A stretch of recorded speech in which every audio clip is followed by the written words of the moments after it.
गुरु ब्रह्मा गुरु विष्णु गुरुर्देवो महेश्वरा गुरु साक्षात् परम ब्रह्म तस्मै श्री गुरुवे नमः। ओम सदाशिव समारंभाम शंकराचार्य मध्यमाम अस्मदाचार्य पर्यंताम वंदे गुरु परंपराम। ओम श्री गुरुभ्यो नमः। ओम श्री परमात्मने नमः। हम लोग गीता के 17वें अध्याय पर विचार कर रहे हैं। देखिए, कोई भी कर्म चाहे अच्छा हो या बुरा हो, या जो शरीर मन बुद्धि वाणी के माध्यम से हो रहे हैं, उसके लिए 5 चीज़ों की ज़रूरत है। बिना पांच चीज़ों के कोई भी कर्म हो ही नहीं सकता। उसके लिए क्या क्या जरूरी है? तो पहले तो यह देह चाहिए। यदि देह ना हो तो कोई कर्म ही ना हो। पहले तो यह देह की आवश्यकता है, और दूसरा है कर्ता होना चाहिए, करने वाला होना चाहिए। तीसरा जो है, अनेक प्रकार के उपकरण चाहिए।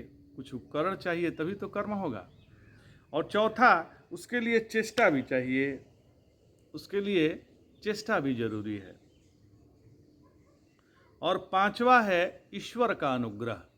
यदि परमात्मा का उसमें अनुग्रह न हो तो वह कार्य तो हो ही नहीं सकता।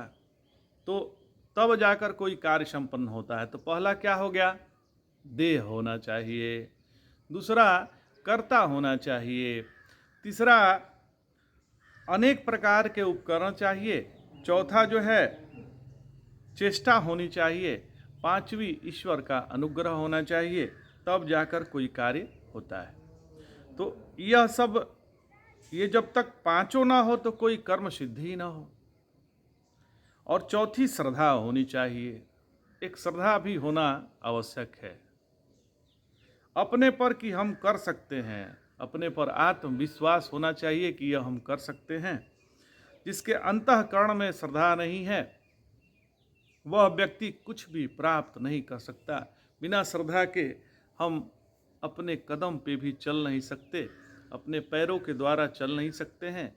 बिना श्रद्धा के हम बोल भी नहीं सकते हैं महाराज। हमारे मुख से वाणी भी नहीं निकलेगी। तो श्रद्धा अत्यंत ही आवश्यक चीज़ है। इसलिए यह श्रद्धा बहुत ही महत्व की वस्तु है।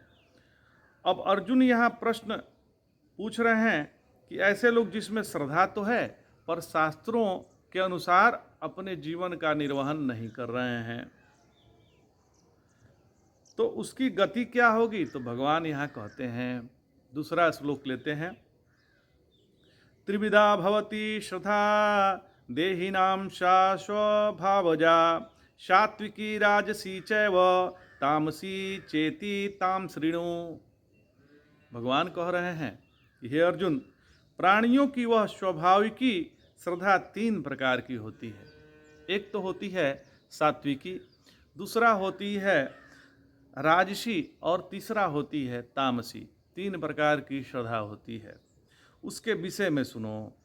अब उसके विषय में भगवान बताने जा रहे हैं। भगवान कहते हैं कि अर्जुन, यह 3 प्रकार की श्रद्धा प्राणियों में स्वभाव रूप से होती है, स्वभावतः होती है।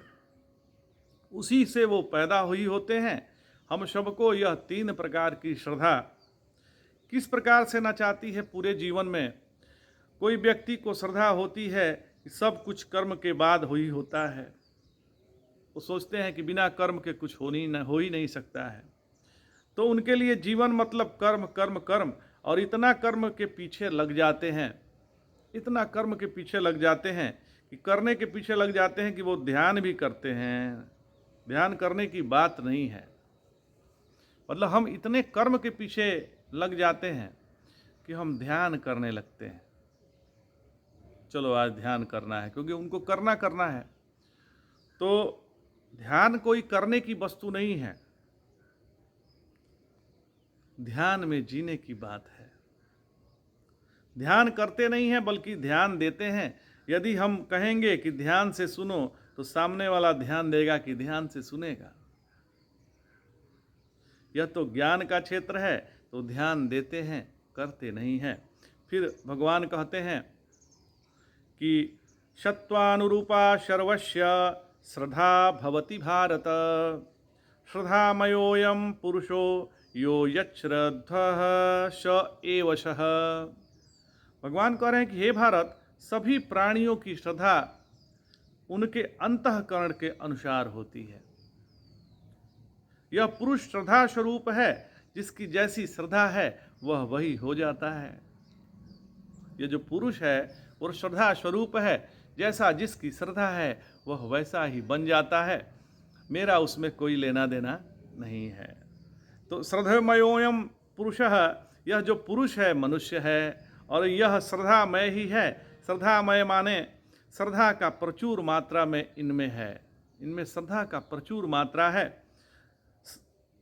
और जैसे हम कभी कोई सब्जी बनाते हैं तो उसमें नमक ज़्यादा हो जाने पर बोलते हैं कि सब्जी में नमक है,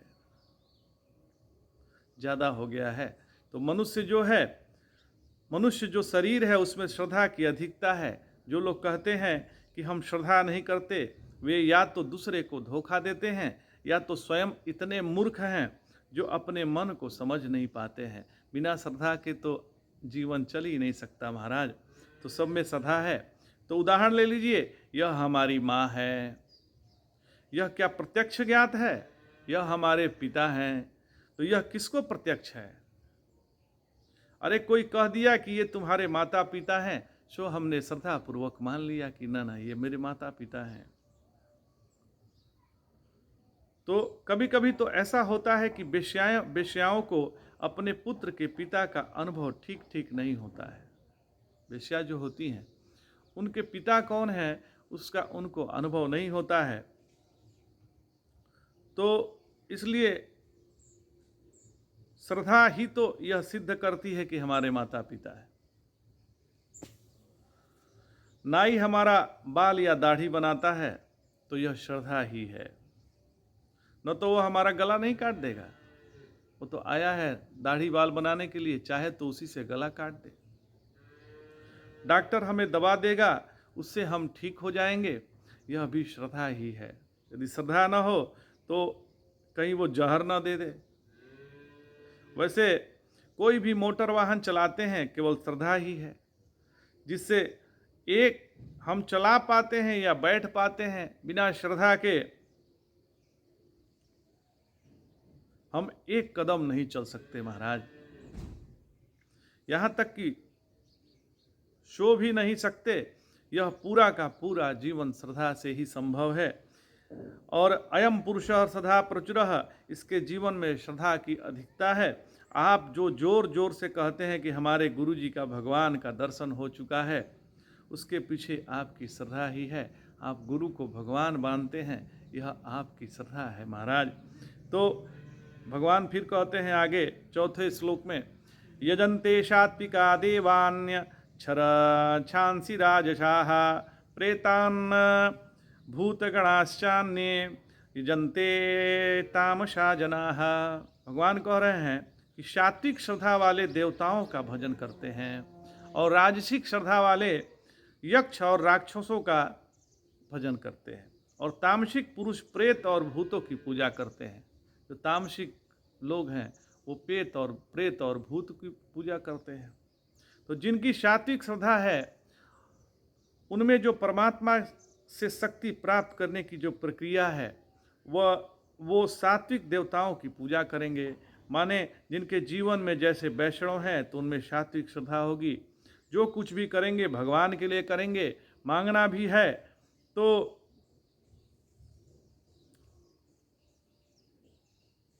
भगवान को ही मांगेंगे। उनके जीवन में भगवान ही चाहिए, तो मांग भी भगवान के लिए है। और दूसरे जिसमें राजसिक श्रद्धा है वे ऐसे ऐसे देवताओं को पूजा करेंगे जिसमें सम्मोहन विद्या है, जिसमें ज़्यादा से ज़्यादा पैसा अपने पास आना चाहिए। तो वो जो भी करेंगे अपने मान दंभ और मैं को मजबूत करने के लिए करेंगे। तीसरे होते हैं जो भूत और प्रेत की पूजा करते हैं। वे अपने मन की इच्छा वो प्रेतों के माध्यम से करेंगे। मन की इच्छा का जो वो है वो प्रेत से मांगेंगे कि हमको ये दे दीजिए। तो इस प्रकार 3 प्रकार के लोग अपनी श्रद्धा के अनुसार जीवन जीते हैं। हम अपने जीवन में देखें तो पाएंगे कि कुछ व्यक्ति एकदम सच्चाई से चलता है, वही सात्विक श्रद्धावान दूसरे देखते हैं, और दूसरे दिखते हैं कि घूस देकर काम निकलवाने वाले होते हैं, वो घूस देना चाहते हैं, और वो है राजसिक जो श्रद्धावान है।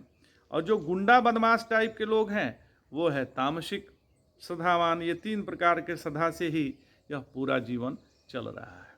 तो भगवान आगे कह रहे हैं, अशास्त्र विहितम घोरम तस्यन्ते ये तपो जनाः दम्बाहंकारं संयुक्ता कामराग बलान्विताः कर्ष्यन्तः शरीरस्थं भूतग्रामं चेतसः मां वेदान्तः शरीरस्थं तान् विद्यासुरो निश्चयान्। कह रहे हैं कि हे अर्जुन, जो मूर्ख लोग दंभ और अहंकार से युक्त होकर तथा काम और राग के वशीभूत हो अपने शरीर में स्थित भूत समुदाय और अंतःकरण में स्थित मुझे पीड़ित करते हुए अशास्त्र विहित घोर तप करते हैं, उन्हें तुम आसुरी निश्चय वाला जानो। वो आसुरी प्रवृत्ति के ही हैं, आसुरी प्रकृति वाले हैं। तो जब भगवान बताते हैं कि जो लोग कांटे पर सोते हैं, लोहे के किलो पर सोते हैं और भी तकलीफ उठाते हैं, उनका वह तप तो जो शास्त्र विहित नहीं है, ये शास्त्र विहित तप नहीं है। उसमें दंभ भी है। वे लोग मेलों में जाकर दंभ भरते हैं कि हमारे में तो ये शक्ति है। अगर उन्हें ऐसा तप करना है तो अकेले कमरे में यानी एकांत में क्यों नहीं करते हैं? उनको तो उस तप से पैसा चाहिए, उनको तो लोगों को ठगना है। फिर उनमें यह अहंकार होता है कि ये बाबा जी लोग जो अच्छा कपड़ा पहनने वाले हैं, अच्छा खाना खाने वाले हैं, वे हमारे सामने आकर जरा कांटों पर सो कर दिखाएं। तो उनके मन में होता है कि लोग हमें कुछ दें, हमारी पूजा करें। उनका राग होता है कि अपने शरीर से और बल लगाते हैं कष्ट सहने में। तो ये अच्छा नहीं है, ये आसुरी प्रकृति का ही लक्षण है। कर्ष्यंत शरीरस्थम भूत ग्राम चेतसः, उन्होंने शरीर में रहने वाले पृथ्वी देवी को निर्बल कर दिया। जो शरीर पृथ्वी से बना है तो उनको निर्बल किया है। कर्ष्यंत माने कृश कर दिया।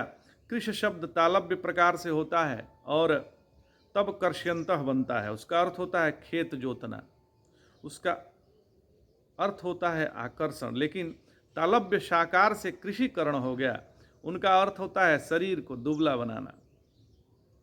लेकिन वे अपने शरीर को दुबला नहीं बना रहे हैं। उसमें जो मिट्टी पानी आग अधिष्ठाती देवता भरे हैं उनका अनादर कर रहे हैं। ये शरीर में देवता हैं, शरीर देवता से बना हुआ है, इसको कष्ट दे रहे हैं। तो हम उनका अनादर कर रहे हैं। हम श्री मद्भागवत देख लें, भागवत पुराण देख लें, तो उसमें भगवान के पूजा के बहुत से स्थान बतलाए गए हैं। भगवान के पूजा के अनेक स्थान हैं।